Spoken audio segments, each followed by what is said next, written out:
Dans la presse également aujourd'hui, Frédéric, il y a ce qui fait aussi la une de l'actualité, à savoir le baccalauréat dont les épreuves sont terminées aujourd'hui. C'est le moment donc de retourner pour Télématin sur la plateforme Parcoursup et surtout pour vous. Oui, parce que vous, les jeunes qui n'avaient pas encore de place, vous êtes forcément intéressés par cette toute ultime étape. Elle sera accessible, cette plateforme, dès aujourd'hui 14h. Alors pour le moment, on le sait, 3 candidats sur 4 ont reçu une proposition d'affectation. Eh bien pour les autres, rendez-vous sur le site pour la phase complémentaire dont Sophie Pignal nous donne tout de suite le mode d'emploi.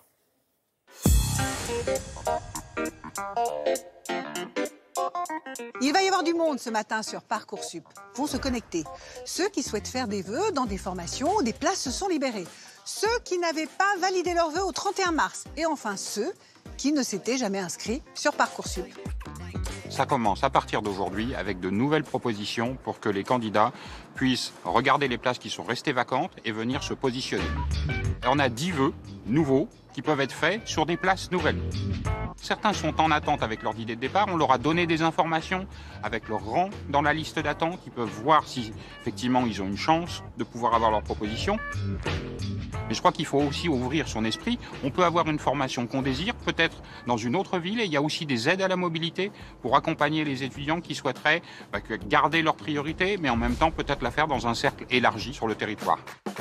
On ne laisse personne au bord du chemin. Les candidats qui ont eu des réponses négatives parce qu'ils avaient fait des vœux sur des filières sélectives, ils sont accompagnés par des commissions académiques pour travailler sur leurs projets. Vous proposez peut-être des nouveaux vœux, vous proposez une réflexion aussi sur vos vœux.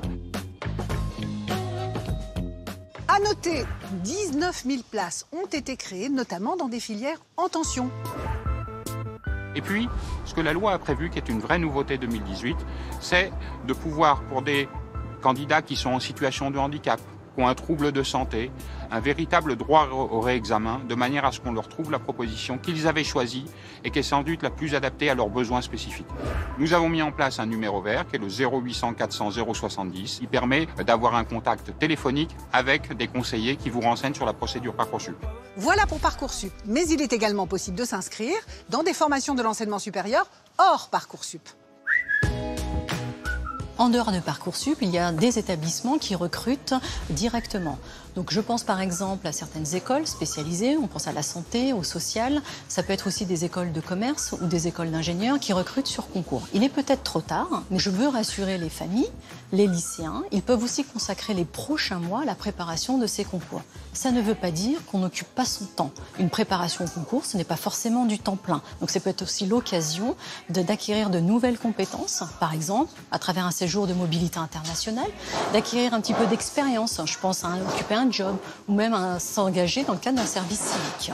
Pour ceux qui sont perdus, je les invite à venir nous rencontrer au CIDJ. Le CIDJ, c'est 1300 structures à travers tout le territoire. Donc ils n'hésitent pas, il y a forcément une structure à côté de chez eux et une équipe de conseillers à leur disposition pour faire le point sur toutes les questions de leur orientation, de la construction de ce projet d'études. La plateforme Parcoursup restera ouverte jusqu'au 21 septembre. Ça laisse un peu de temps pour la réflexion. Merci Sophie. Et pour info, notez que Frédéric Vidal, ministre de l'Enseignement supérieur, de la Recherche et de l'Innovation, sera l'invité de Caroline Roux et des 4V demain, mercredi, après le journal de 7h30.